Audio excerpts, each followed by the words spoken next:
Top 10 Pinoy celebrities na biktima ng cancel culture. 10. 2019 na-cancel si Yang Constantino matapos mag-post ng vlog na nagra-rant tungkol sa serbisyong medikal ng isang ospital. 9. Ayon kay Andrea Brillantes na na-experience niya ang cancel culture nung 12 years old pa lang siya nang tawagin siyang bandwagoner dahil sa pagiging BTS fan. 8. Kinansel si Donalyn Bartolome dahil sa post na humihikayat maging grateful sa trabaho matapos ang holidays. 7. Na-cancel si Mika Salamanca dahil sa pagkikipagkaibigan niya kay Kitty Duterte. 6. Na-bash at kinansel si Jimmy Bondoc dahil sa kanyang pro-Duterte statements, lalo na noong panahon ng ABS-CBN shutdown.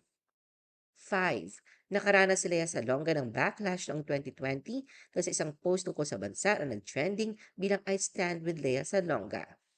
4. Madalas binatikos at kinakancel si Mocha Uson dahil sa kanyang pagiging vocal supporter sa Duterte administration.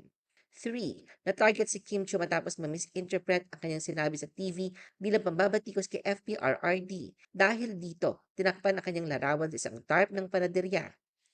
2. Umani na batikos si Jella Alonte nang muling lumutang ang video na nagsasabing na sa political dynasty yung pamilya ko.